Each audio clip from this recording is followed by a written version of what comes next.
di depan rumahnya saya jam 3 malam sama penyidik. Jam 3 malam sama penyidik. Lu lihat deh tuh. Ngapain kayak udah nggak ada waktu lagi si Alia tuh. Dan semoga Allah subhanahu wa ta'ala menghancurkan sehancur-hancurnya para pelaku pembantaian 6 syuhada pengawal kami dan yang memerintahkannya, serta para aktor intelektualnya juga yang merestuinya, dan semua yang terlibat dalam pembantaian sadis dan brutal tersebut secara langsung maupun tidak langsung. Allahumma dammirhum tadmira waqtulhum badada wala tughadir minhum ahada ya qawi ya matin ya muntaqim amin ya rabbal. Assalamualaikum warahmatullahi wabarakatuh. Welcome back, selamat datang lagi di channel Babe Aldo bersama gue Babe Aldo, YouTuber rakyat biasa yang terus sehat dan jangan lupa ngopi. Bismillahirrahmanirrahim. Alhamdulillah rabbil alamin, wassalatu wassalamu ala sayyidil mursalin sayyidina Muhammadin wa ala alihi washabihi ajmain.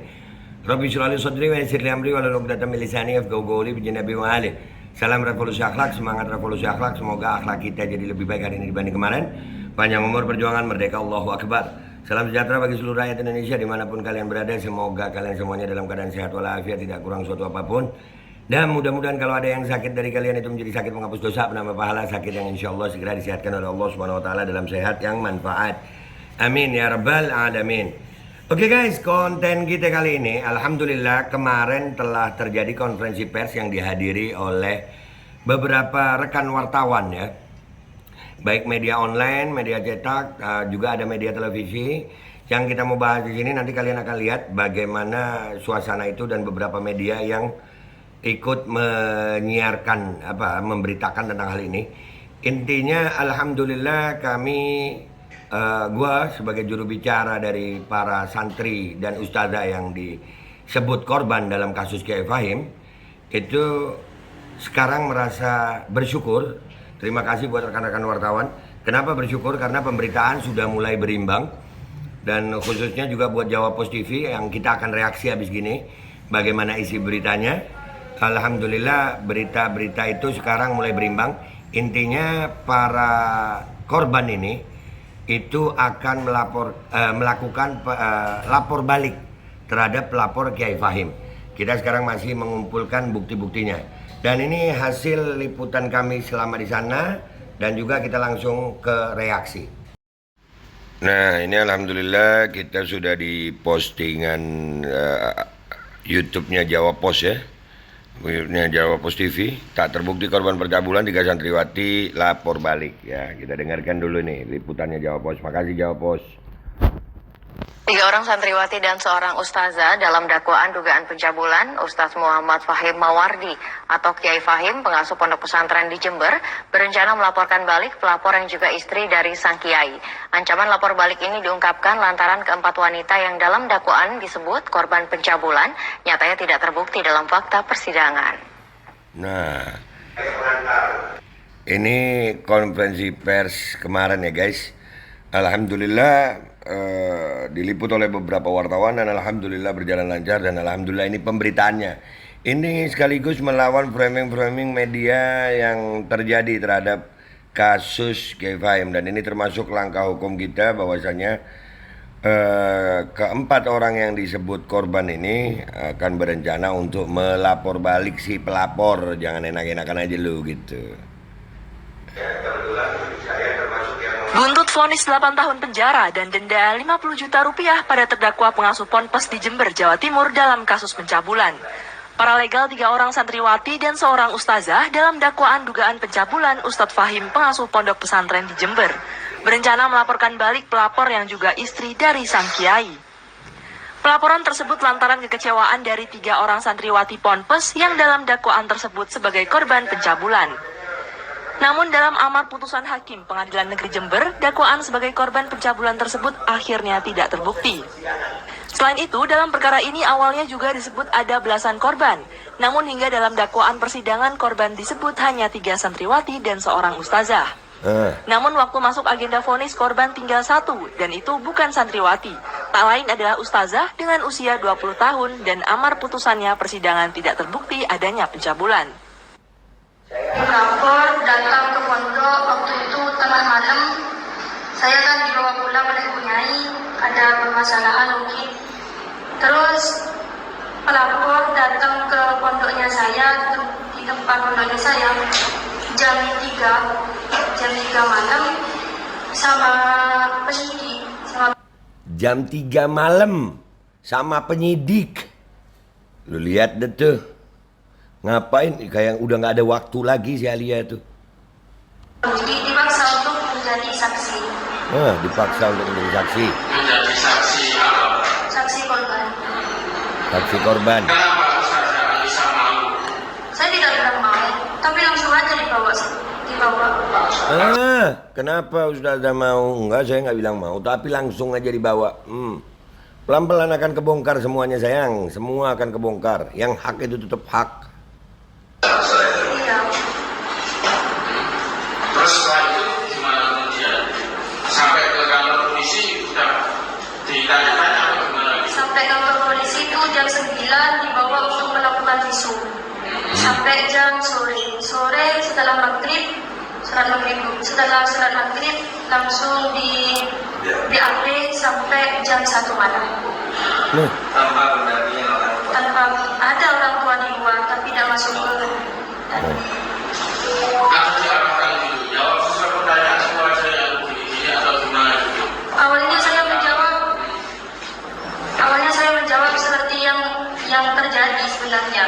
Menjawab seperti itu, terus para penyidik itu berkumpul, terus yang itu marah-marah sampai mereka kesal karena saya tidak mau mengakui bahwa saya dicabuli, sampai menarik hubung saya.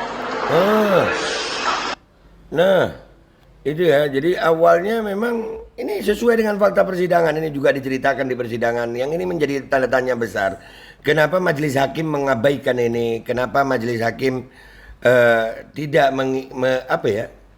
tidak memperhatikan keterangan ini? Padahal dia juga saksi korban loh ini. Ya, ini kenapa? Kejaksaan juga. Ini yang jadi pertanyaan. Tapi mereka punya hak kok untuk melaporkan. Lanjut.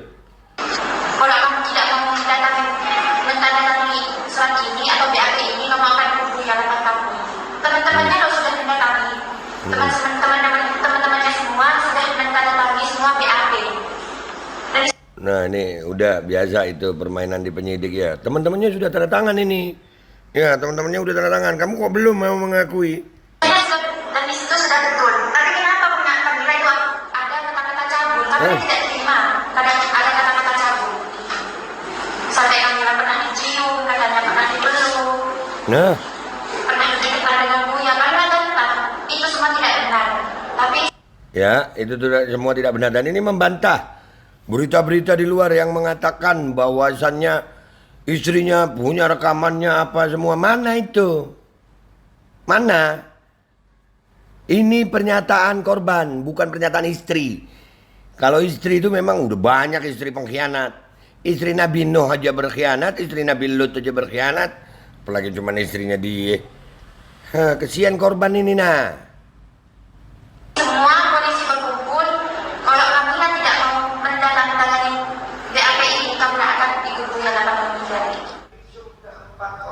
Sementara itu, para legal Nah, itu keterangan gue. Ya, langsung kita lihat aja sekarang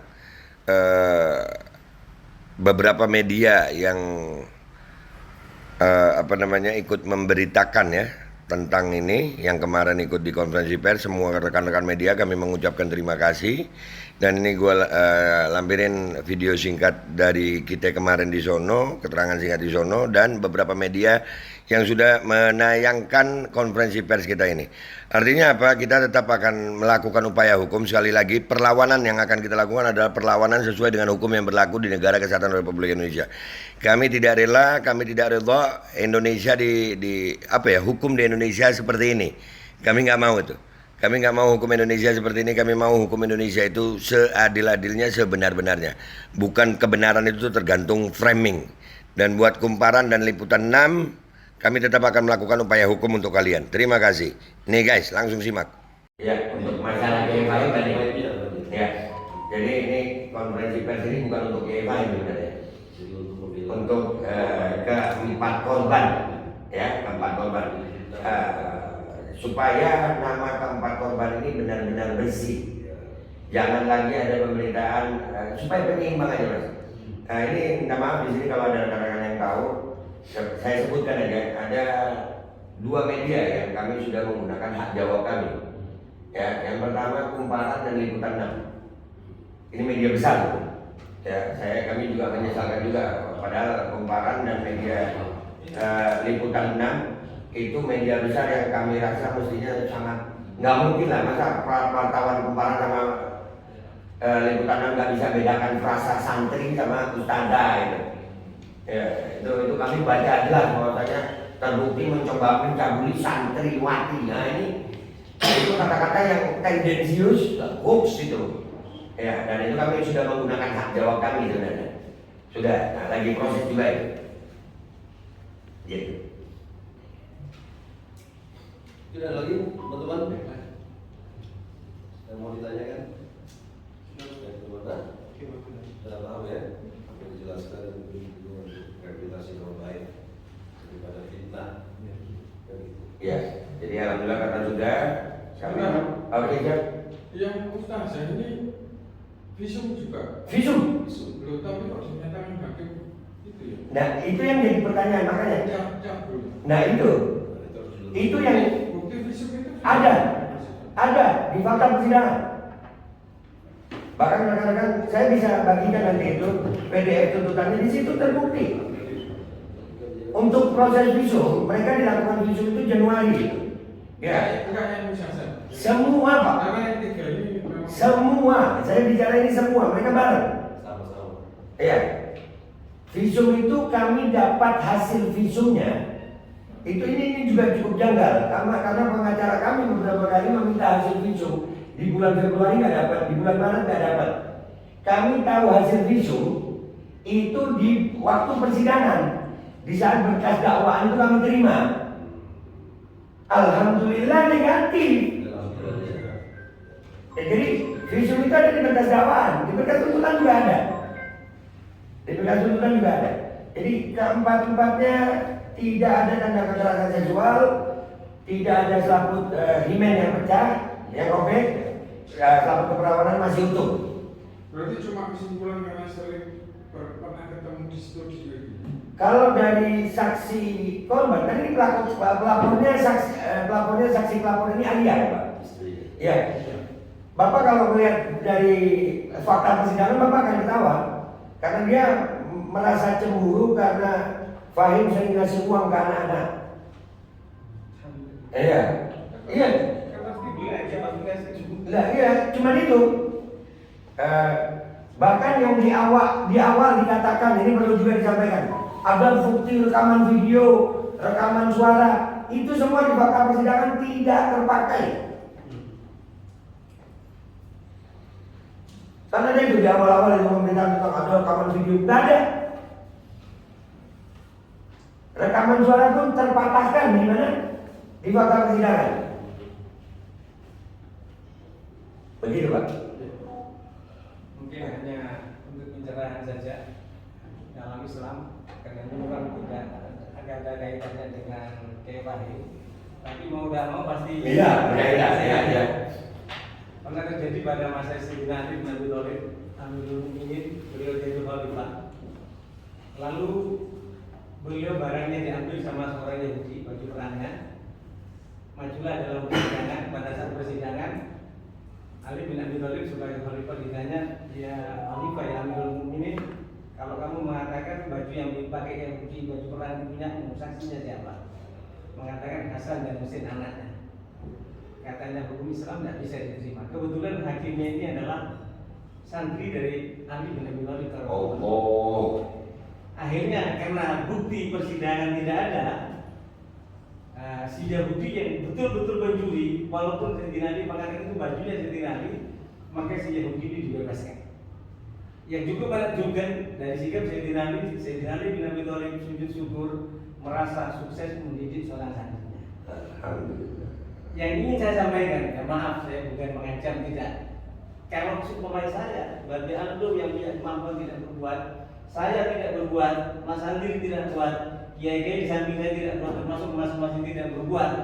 untuk membela yang sudah jelas mereka adalah korban, kita akan tergolong dalam firman Allah Subhanahu wa taala, bisa dibaca surah An-Nur nanti, itu walladzina yarmulal muhsanati tsumma la ya'ti ba'da syuhada fajliduhum thamani jalda wa la taqbalu syahadatan abada wa ulaika humul fasiqun. Orang yang menuduh orang berzina, itu kan pelecehan berarti kan berzina. Orang yang menuduh berzina seorang mukminah yang terjaga kehormatannya, lalu yang menuduh tidak mampu mendatangkan 4 saksi, ini malah 4 saksi dipaksa. Tidak mampu mendatangkan 4 saksi walaupun terjadi berzina betul, bahasa kasarnya seperti itu. Orang yang menuduh tidak mampu mendatangkan 4 saksi, maka dia kena hukuman berat cambuk 80 kali. Dan kesaksiannya seumur hidup tidak boleh diterima. Artinya apa? Kita yang hadir di tempat ini ingin memberikan firman Allah yang mungkin pembelaan kita terlambat sehingga kita terlibat dalam penuduhan tersebut. Kita ingin tergolong dalam firman Allah, illal ladzina tabu min ba'di dzalika wa aslahu fa innallaha ghafurur rahim. Kecuali mereka yang bertobat dan berusaha untuk melakukan kebaikan. Ini rasanya kita ingin merehabilitasi nama baik mereka. Kalau orang yang kita tahu seperti ini dan kita hadir bersama di sini berbuat seperti itu, maka kita insya Allah diselamatkan bukan berkelompok dalam kelompok mereka, dan kita insya Allah diampuni dan dirahmati Allah. Itu harapan. Minta maaf sebelumnya. Alhamdulillah. Jadi terima kasih rekan-rekan wartawan. Mudah-mudahan tetap bisa koordinasi. Ya, apa yang diperlukan bisa menghubungi Mas Andri atau saya langsung nanti. Iya, data-data ya. Mbak, siap semuanya, kami siap semuanya, data semuanya. Insya Allah salinan putusan mungkin hari ini atau besok kami baru dapat. Enggak ya, karena memang itu kan proses salinan proses. Tapi kalau yang lain tuntutan